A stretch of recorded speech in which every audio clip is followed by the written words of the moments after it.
Hi everyone, this is the Country Profile Project for China, and this video is from Kodjo, Odai, Sarah, Abigail, and Emily. First, I want to begin by talking about nutrition, diet, and culture. The Chinese diet consists of a lot of fruits, vegetables, and proteins, with grains being the foundation of the diet. And a large population of China is vegetarian or people who just consume limited meat, so they have a lot of soy alternatives in their diet. Chinese diets are traditionally low in saturated and trans fats, but rich in mono and polyunsaturated fats. They're also low in dairy products because they have a large lactose intolerant population. They're high in complex carbohydrates and they are high in sodium. So this graphic to the bottom left compares the average salt intake in grams per day in China versus the global average. So we can see that China has a higher average. And in class, we learned a lot about how salt can be a cultural trait and how much salt a population uses is, and that can be related to a lot of health outcomes. The graphic to the right is showing the midpoints of the theoretical minimum risk exposure levels for different things eaten in China, and it compares the Chinese average to the Asian average to the global average. So we can see that in China, they eat less legumes, omega-3, processed meat, and trans fat compared to the global average, but in China, they also eat more polyunsaturated fats, red meat, salt, and vegetables.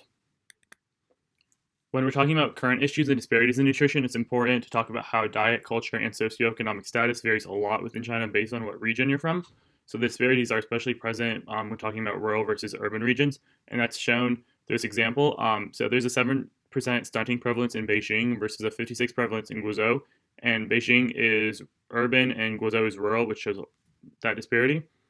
High levels of undernutrition within poor areas and vulnerable populations is common. So in children, women, and the elderly, there's an increasing overweight and obesity rate, and there's an increasing rate of non-communicable diseases that's related to diet.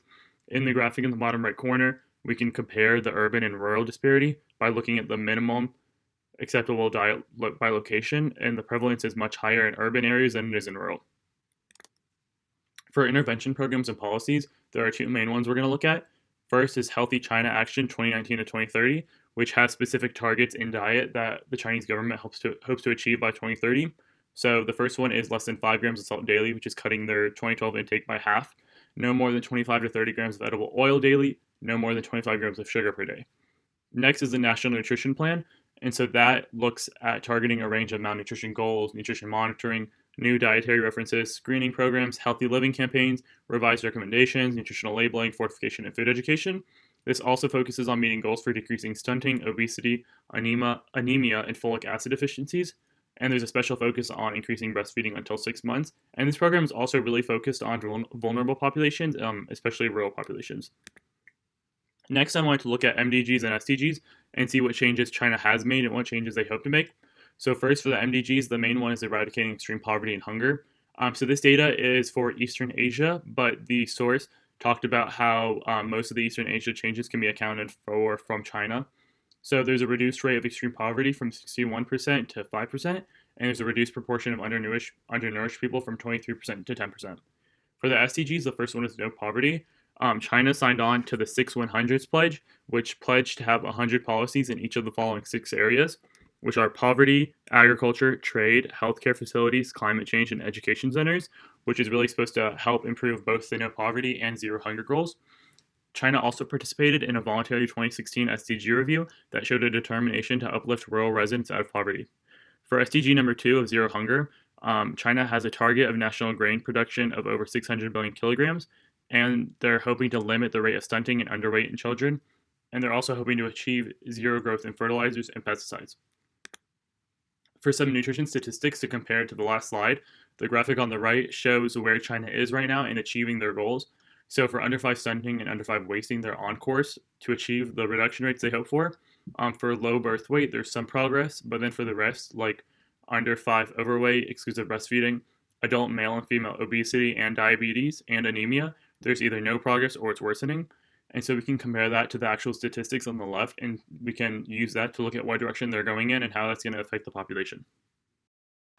Maternal health. China has made a lot of progress in achieving the MDGs and SDGs, especially in lowering the maternal mortality rate from 94.7% in 1990 to 21.7% in 2014. The present maternal mortality rate is 0.5 over 1,000, with an infant mortality rate of 35 over 1,000. 15 to 20% of current deliveries are done by cesarean section.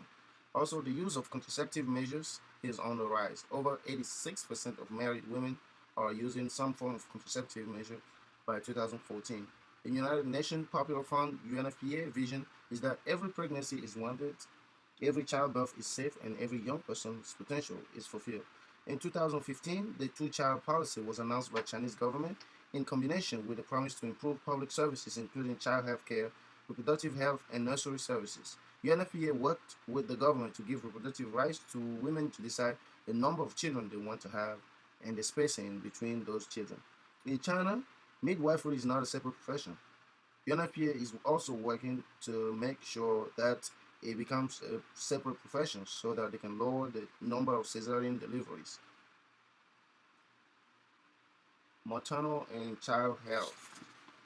Perinatal care. The maternity care network consists of on-the-street stations, clinics, and hospitals.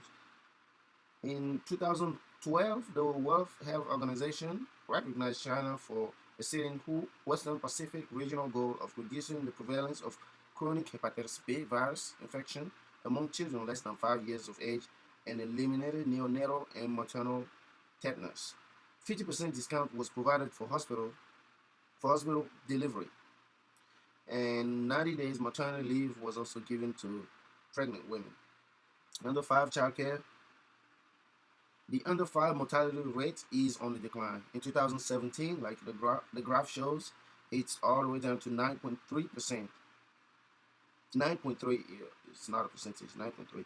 The China also promotes breastfeeding and childcare by giving 5 yuan allowance to children under 15 of age. Since China is an upper middle income country, it has a higher proportion of its burden of disease dedicated to non-communicable diseases. It was also reported that 80% of China's annual deaths are contributed by NCDs. In 2016, there was a 9.4% prevalence for diabetes in China. The prevalence of diabetes risk factors in 2016 were also recorded. 35.4% for overweightness, 7.3% for obesity, and 23.8% for physical inactivity. The rates of overweightness and obesity also continue to increase in children. China has approximately 500 million people that are pre-diabetics. The WHO speculates that 53% of people with diabetes in China are undiagnosed. In a 2010 study, only 25.8% of people with diabetes were receiving treatment for their condition.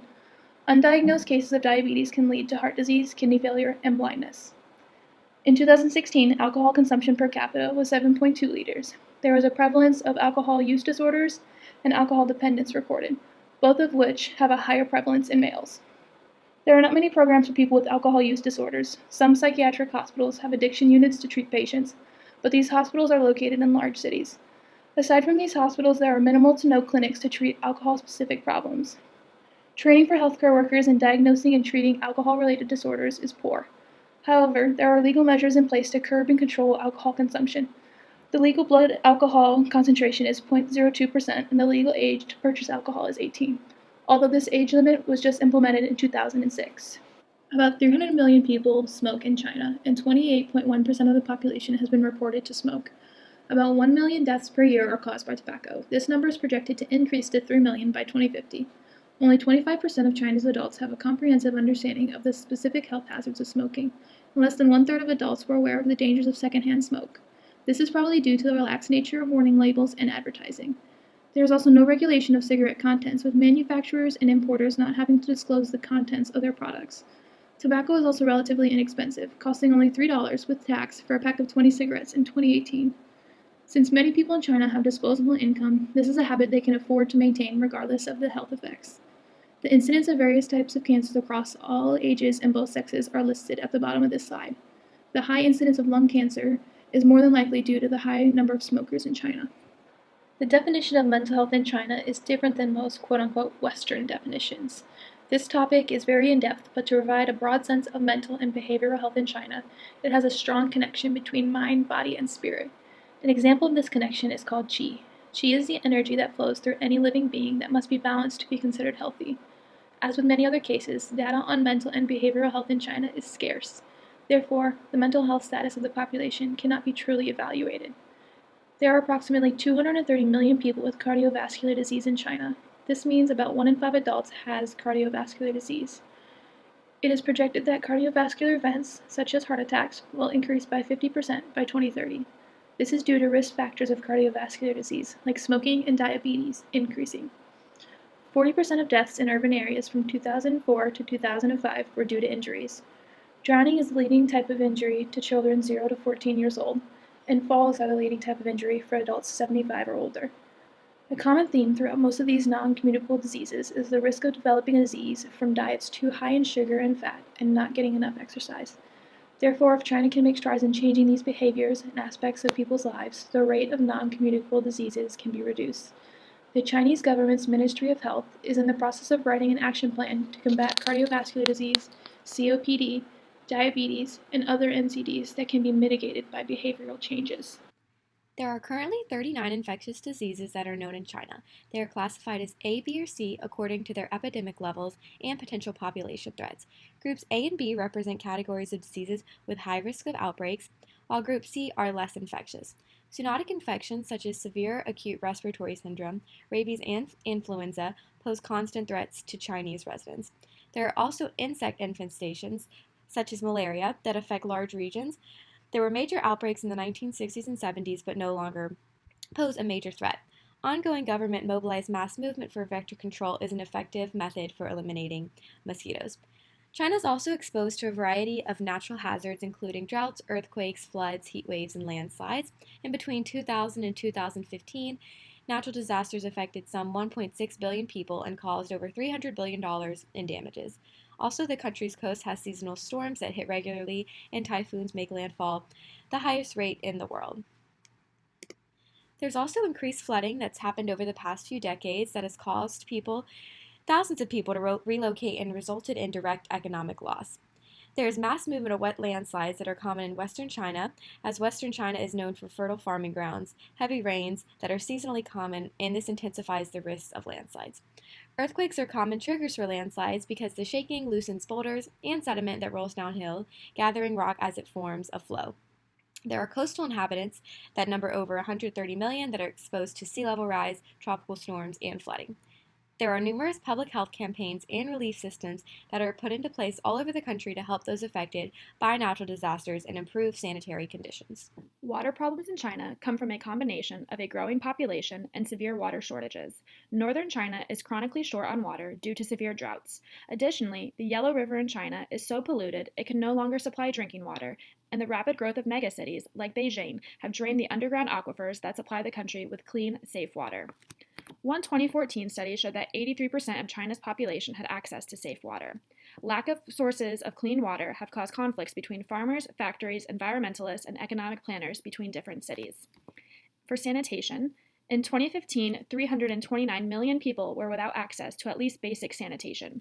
According to the SDG for Clean Water and Sanitation, ensuring universal access to safe and affordable drinking water for all by 2030 requires investment in adequate infrastructure, provide sanitation facilities, and encourage hygiene at every level.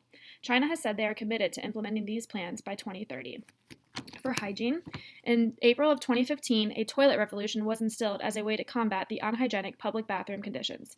In 3 years, China spent $3 billion USD on building or renovating 68,000 public bathrooms at tourist sites in major cities and rural areas. According to Health and Family Planning Statistical Yearbook 2016, the coverage of sanitation toilets in rural areas has increased from 7.5% in 1993 to 78.5% in 2015.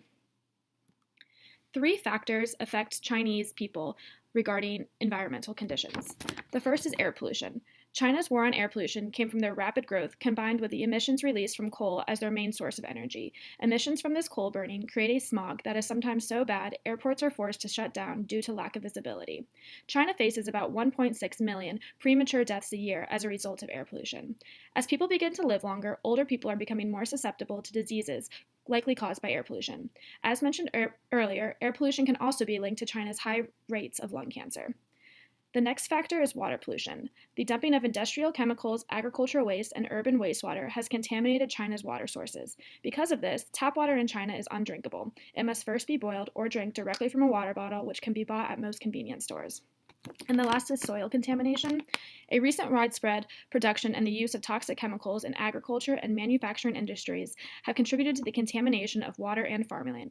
This, in turn, has led to the emergence of more than 400 cancer villages, or areas where cancer rates are unusually high.